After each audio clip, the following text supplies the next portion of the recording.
Assalamualaikum warahmatullahi wabarakatuh. Saya Idelia Mutia Nurbaisa dari kelas SI 4108 dengan NIM 120217432. Saya akan menjelaskan Code Labs for Android Developers Fundamentals yang Unit 3 Working in the Background yang lesson 7 Background Test dari 7.1 sampai 7.3. Oke, langsung aja ke yang pertama 7.1 yaitu async task. Nah, di 7.1 ini aplikasi yang akan kita buat adalah aplikasi yang bisa uh, ketika klik button ini diklik nanti akan nge-sleep, terus nge-sleepnya selama beberapa waktu, nanti uh, dikasih ditampilin berapa milisecond dia nge-sleepnya. Next, langsung aja ke tes satunya. Di tes satunya setup the simple async test project. Di sini kita disuruh buat project baru bernama simple async test beserta layoutnya. Kayak gini, um, marginnya 16 dp. Terus atribut-atributnya, ada atribut-atributnya seperti text view dan button. Kayak gini layoutnya.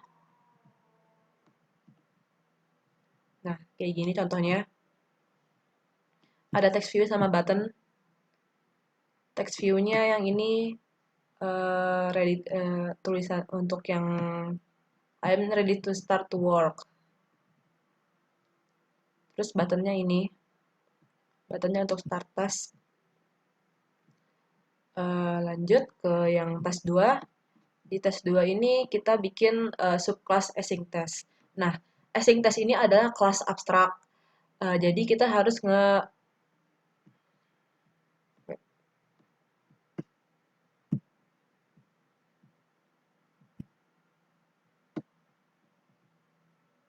Nah, jadi async test ini kelas abstrak, jadi kita harus nge-extend kalau mau ngepakai async test. Nah, the async test ini uh, punya beberapa metode, punya beberapa met, punya beberapa metode ya, seperti on pre execute.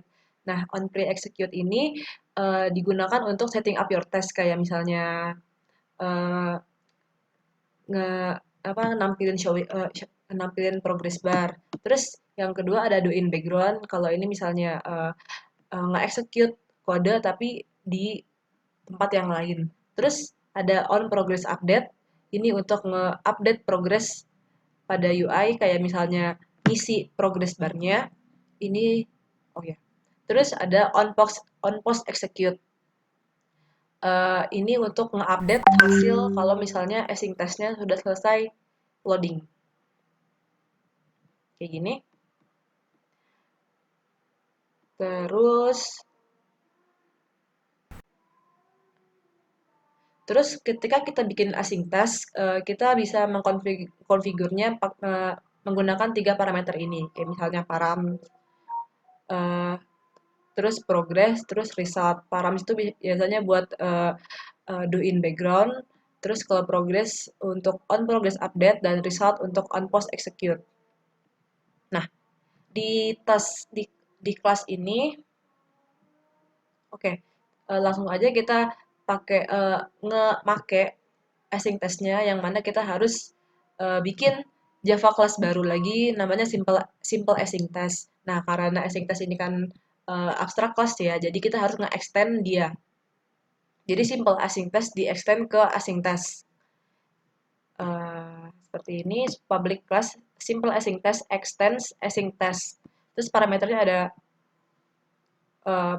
ada void itu yang progress type.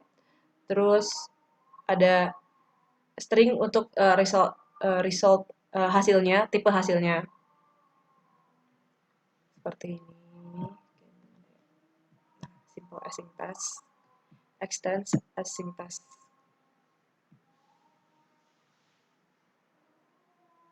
Nah, terus kita bikin variabel namanya weak reference. Weak reference, parameternya text view, nama variabelnya mTextView. Nah, Terus kita nyatain kalau misalnya mTextView ini adalah uh, mTextView ini adalah weak reference dari TextView TV. Nah, kayak gini. Oke. Terus di sini kita disuruh ngeimplementasi salah satu metode dari async test yaitu doIn background. Nah, kita bikin metode doIn background kayak gini. Kita bikin protect string doIn background. Protect string doIn background. Nah, metodenya kayak gimana? Jadi kita nge-sleep selama beberapa waktu. Waktunya seberapa lama? Waktunya kita ngerandom dari integer. Makanya kita bikin variabel random R ini. Dia untuk nge-random integer. Terus kita bikin try catch. Try-nya dia nge-sleep selama waktu yaitu S. S itu kan udah yang tadi di random, angka yang tadi di random. Terus catch-nya print, print stack trace. Kemudian kalau udah nanti nge-return string yang berbunyi awake at last after sleeping for berapa millisecond. Nah, ini ngambil variabel yang integer S tadi. Habis itu on post kita habis itu kan kita tadi kan kita doin background ya. Sekarang kita nggak buat metode on post execute. Nah, on post execute ini kan kayak yang udah selesainya. Nah, jadi kita kita tadi kan kita bikin variabel mTextView. Nah, mTextView-nya itu di get dulu, terus di set text. Set text-nya itu di result. Ini kan, nah, ini kan yang jadi result-nya nih. Nah, jadi string ini ditaruh di mTextView. Oke, lanjut. Mengimplementasi metode yang dimulai async test. Kemudian kita ke main activity Java, kita bikin variabel untuk menyimpan text view-nya, yaitu namanya mTextView yang tadi kita buat. Ini mTextView. Kemudian find view by ID yang tadi kita nge-refer ke yang tadi ada di XML-nya. Kayak gini. Oke. Terus kita buat kan ada metode onCreate. Oh ini udah ding. Kemudian pada metode start task kita si text view tadi, mText view tadi diubah tulisannya, value-nya jadi mapping. Nah, mapping ini udah diekstrak ke value string. Mana sih mapping? Nah, ini public void start text ini kan metode start text nih. Di set text textnya text view-nya di set textnya jadi mapping. Nah, ini udah di ekstrak value-nya ke string. Nah, kemudian di simple kan ini manggil kelas simple async test terus mtext view-nya di execute.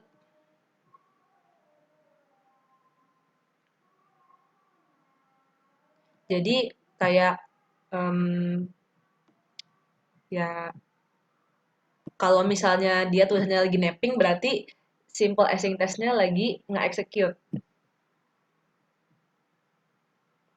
Oke. Terus implement on save instance. On save instance state. Nah, kita bikin string yang bersifat private static final current text state-nya ini.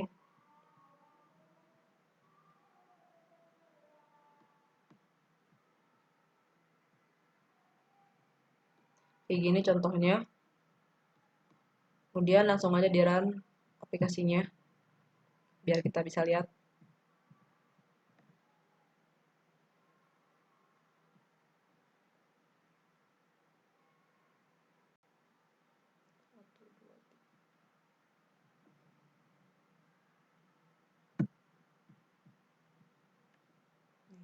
I'm ready to start work.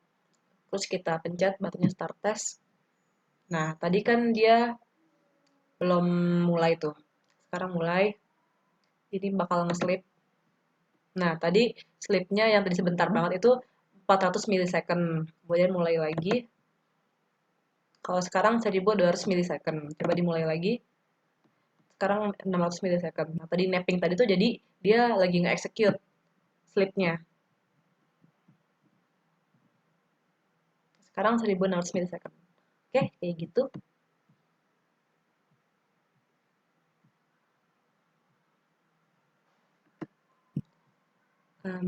Berarti ini udah ya, yang 7.1 udah. Kemudian lanjut ke 7.2. Nah, jadi di 7.2 ini kita bikin aplikasi yang bisa kita tahu, kita nyari siapa penulis dari sebuah buku. Jadi kita input sebuah buku, terus nanti bakal nge-search si autornya itu atau penulisnya. Nah, ini juga pakai async test. Saya pakai tadi soalnya pas lagi nyarinya itu mengimplementasikan async test. Ini nge-search bukunya pakai Google API.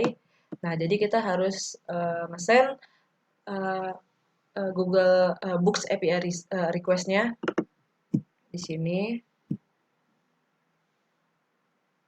Terus tadi apa sih aku lupa. Books API kan Books API. Nah, kemudian cari books volume list. Mana sih lupa. Ini bookshelf deh.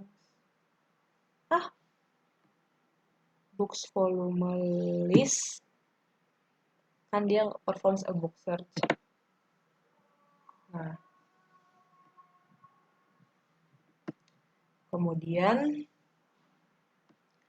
pada field enter a book name or partial book name. Kayak misalnya kita nyari buku Romeo. Sini dari Romeo. Kemudian max results-nya masukin 10. Max results mana? 10.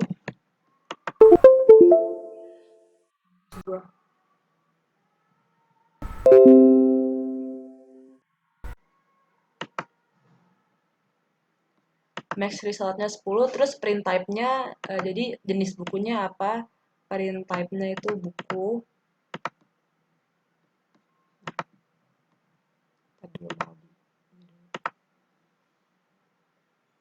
Mau dibuka dulu emulatornya, HP-nya.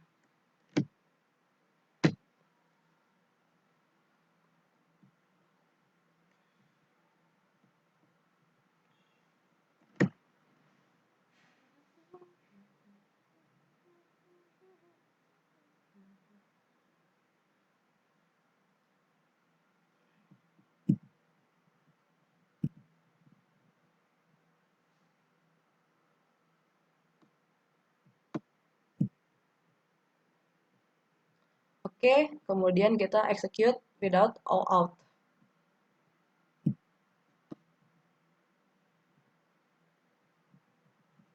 Execute. Nah, jadi ada di sini.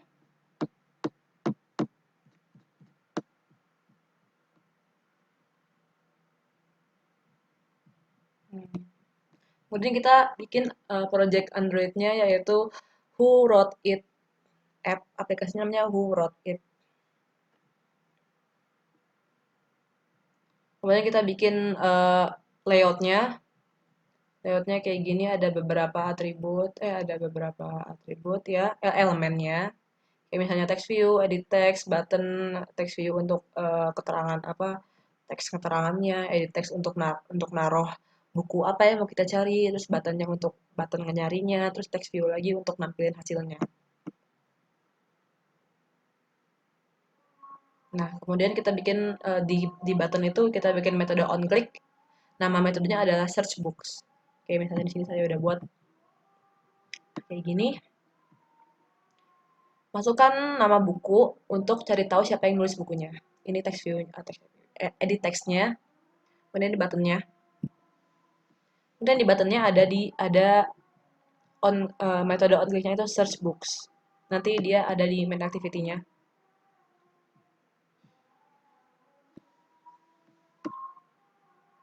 Oke, terus di main activity Java-nya kita bikin variabel-variabelnya yaitu book input, title text, sama author text-nya. Kemudian define view by ID seperti biasa. Kemudian pada metode search box kita uh, bikin query.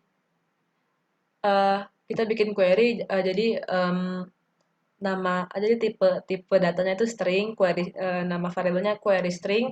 Jadi dari apa yang di input di edit text itu jadi query. Mana sih? Beda main activity. Kayak gini.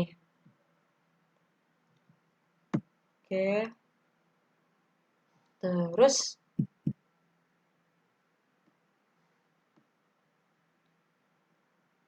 kan kita mengimplementasikan mengimplementasikan yang tadi async test. Makanya kita bikin Java class baru lagi untuk supaya dia bisa nge-ekstensi async test ini. Nama kelasnya adalah fetchbook, yaitu fetchbook itu nanti kita panggil bukunya apanya. Panggil bukunya apa. Terus ada method do in background. Ada metode juga, metode on post execute. Terus juga ada variabel variabel week review variabel week reference. Nah, variabel week reference ini dari m title text sama m author text yang tadi di main activity. Kemudian bikin konstruktornya ada title text sama author text dideklarasiin. Jadi seperti ini yang Facebooknya. Kayak gini. Ada yang do in background sama on post execute. Nah, kan karena kita pakai Books API dari Google, jadi ini bakal pakai internet. Nah, jadi gimana caranya biar bisa pakai internet? Jadi kita harus bikin kelas Java baru lagi namanya Network Utils. Nah, Network Utils ini beda sama yang tadi Facebook. Kalau Facebook kan nggak extend dari async test. Kalau yang Network Utils ini enggak. Kemudian kita bikin uh, variable log, yaitu log tag.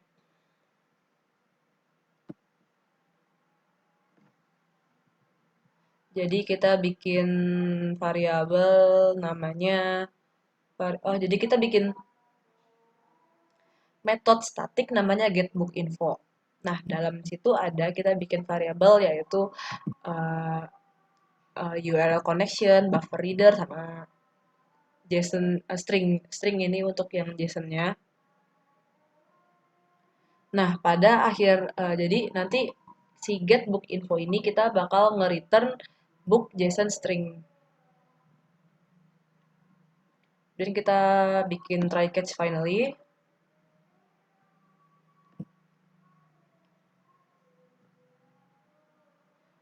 Kemudian kita bikin variabel string itu. Jadi kan tadi kan kita pas bikin apa sih tadi namanya lupa.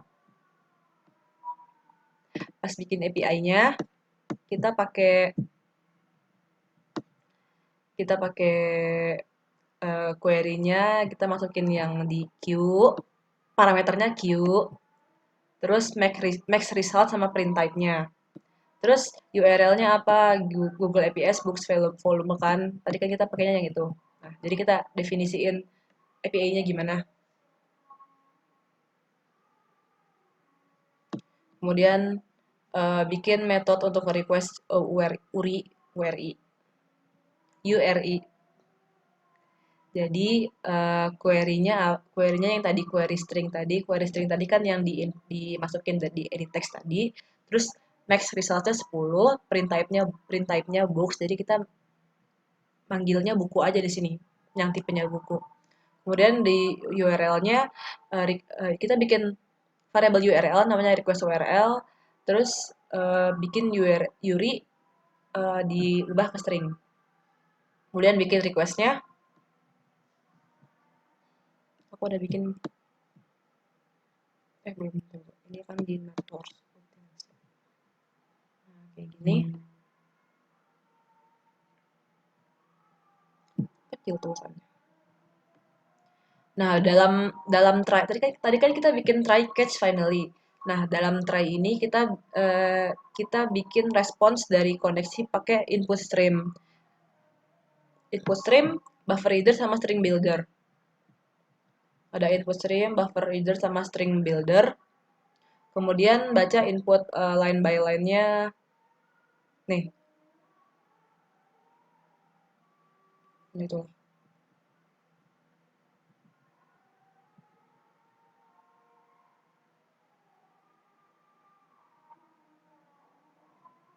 Nah, pada yang finally-nya kita bikin perkondisian seperti ini. Tutup koneksinya kalau misalnya udah.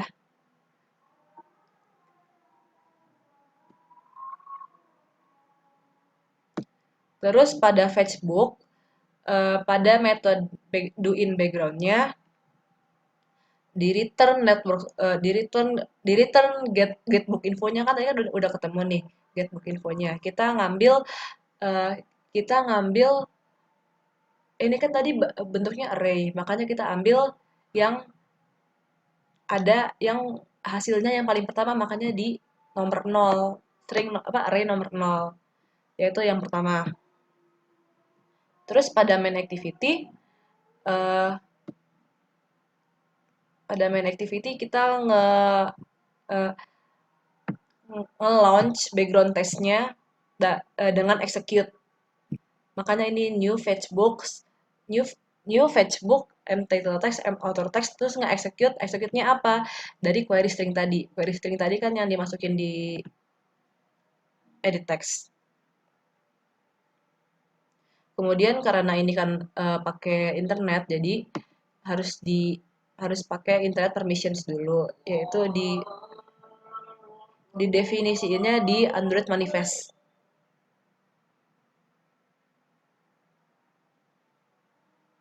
Ini oke, udah. Coba di manifest. User permissionsnya udah ada internet sama access network state. Terus ini nge-parse JSON stringnya.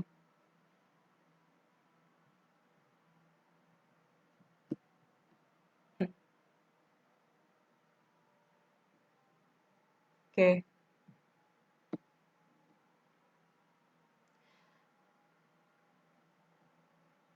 Nah, jadi ini kalau mau nge apa namanya nge-hide nge-hide back, nge-hide keyboardnya kalau misalnya dia lagi nge-tap ngeklik buttonnya. Jadi kan kita udah nggak ke edit text lagi tuh. Jadi harusnya keyboardnya itu nge-close kan gitu.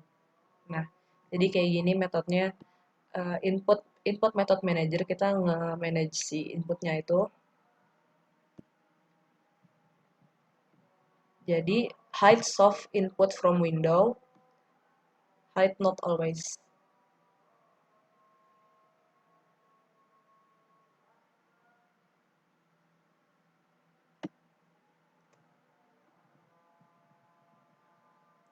Terus pas si fetchbook itu lagi nge-execute metodenya itu, eh, m text view-nya dia bakal berubah jadi loading gitu. Makanya kita nge-extract value string isinya loading ke sini.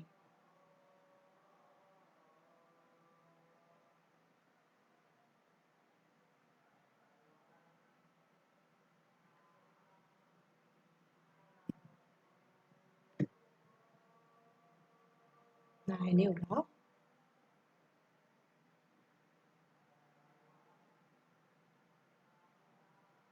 Oh, ini untuk terus ini untuk ngecek koneksi internetnya.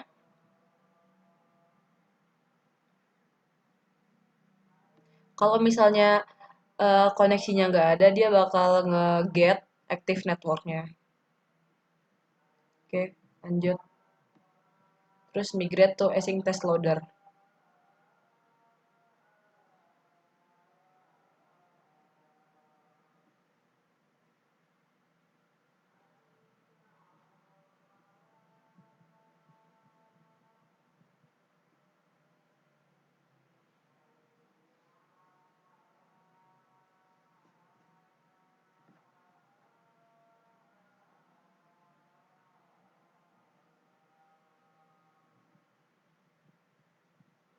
Hmm. Nah, sebenarnya async test loader ini em, nge-load data dari background yang nggak asosiasiin dengan activity. Taruh, salah.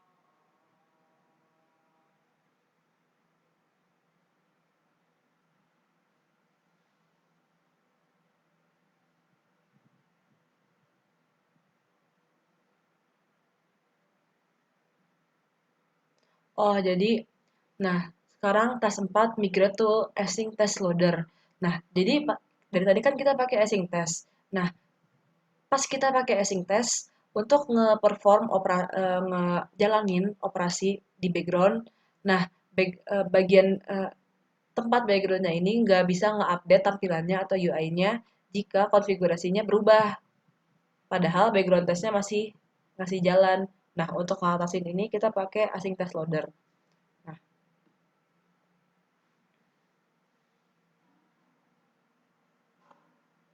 async test loader juga sama, kita harus nge-extend dia karena dia abstrak kelas, tapi juga harus nge-import async test loader.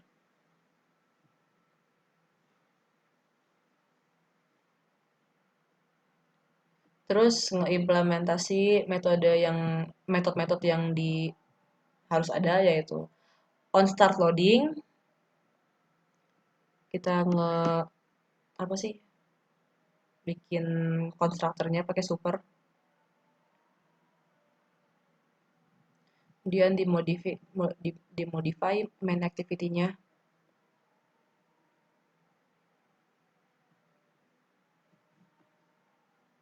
Nah, pokoknya gitulah. Oke, lanjut di run aja aplikasinya. Who wrote it?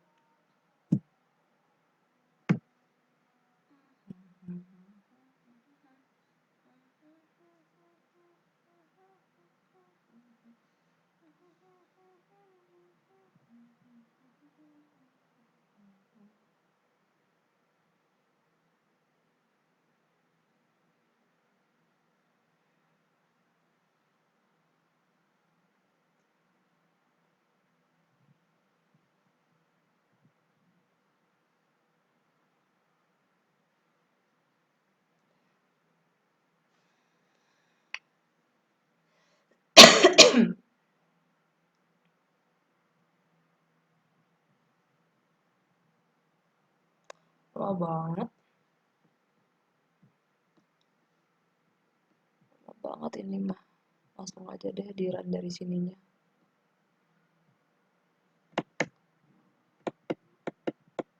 Who wrote it? Nah, misalnya kita mau cari siapa yang nulis buku Romeo and Juliet. Romeo and Juliet. Makanya saya tulis Romeo aja. Ini loading kan. Nah, yang nulis namanya Alice Title. Dan lagi misalnya buku Little Match Girl, Hans Christian Andersen. Bukan Red Riding Hood.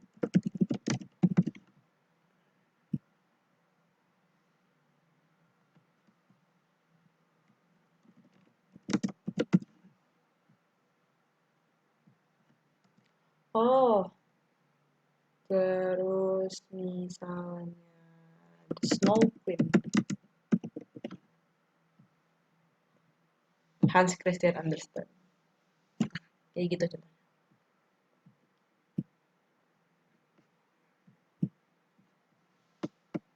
Oke. Udah.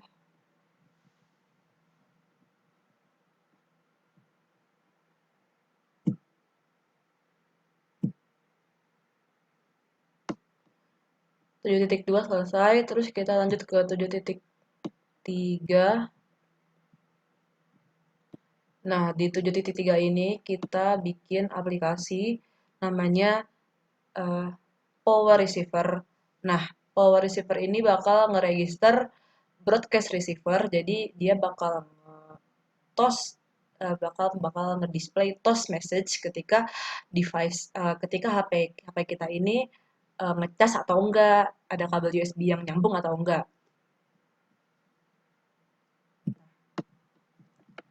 Jadi yang pertama kita bikin dulu projectnya namanya Power Receiver. Di Power Receiver kemudian ada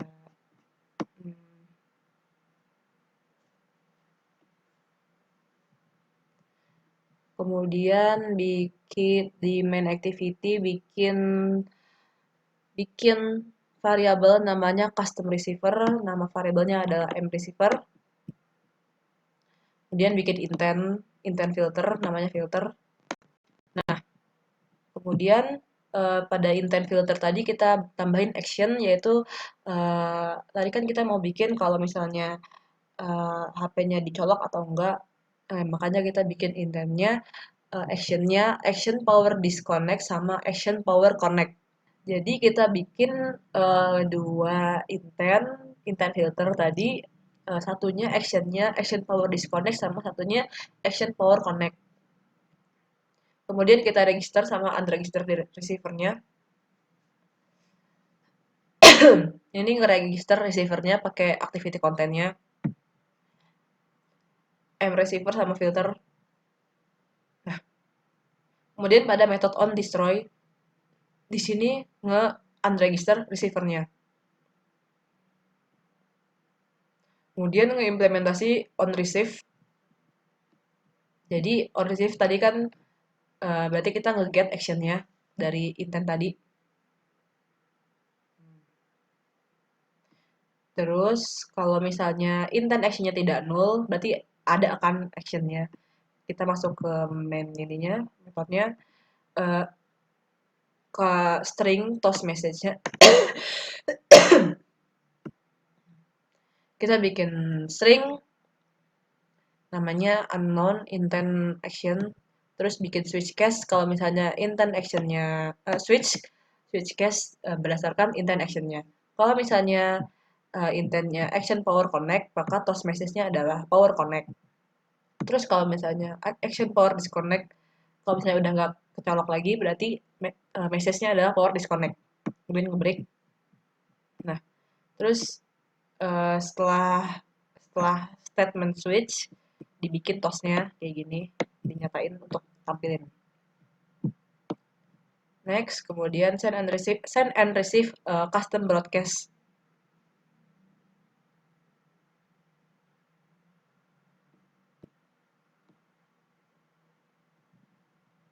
Hmm.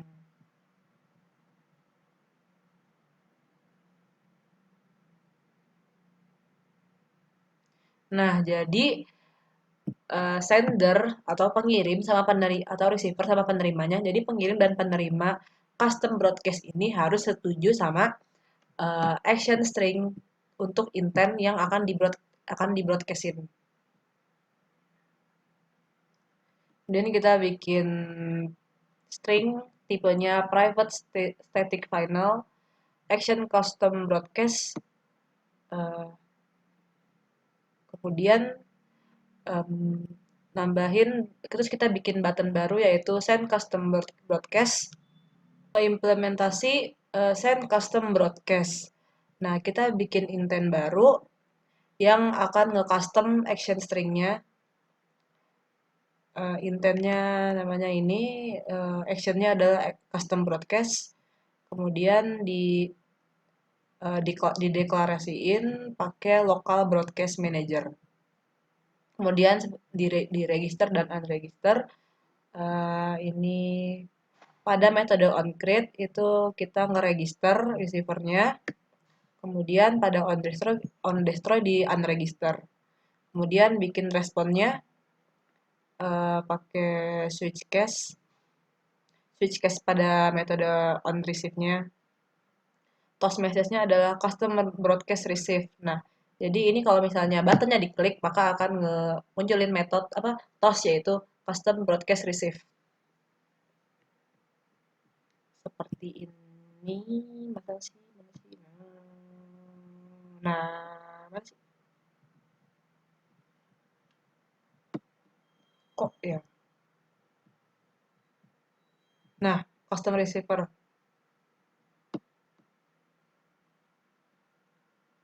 Nah, ini kan metode agresifnya. Kalau misalnya kalau misalnya action power connect-nya, kalau misalnya powernya connected, apa actionnya kecolok ini powernya, tosnya isinya, tosnya bunyinya power connect. Kalau misalnya nggak ke connect, power disconnect. Terus kalau untuk yang custom broadcast-nya, custom broadcast receive isi tosnya, dan langsung aja di run aplikasinya.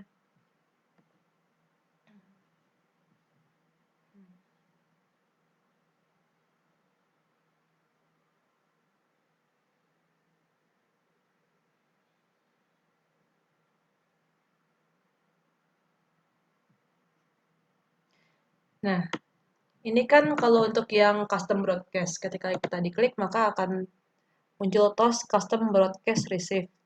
Nah, mohon maaf untuk yang intent action power connect sama action power disconnect tidak bisa diimplementasikan untuk ditampilin di sini karena saya lagi pakai USB-nya untuk nampilin ke sini, untuk nampilin HP-nya.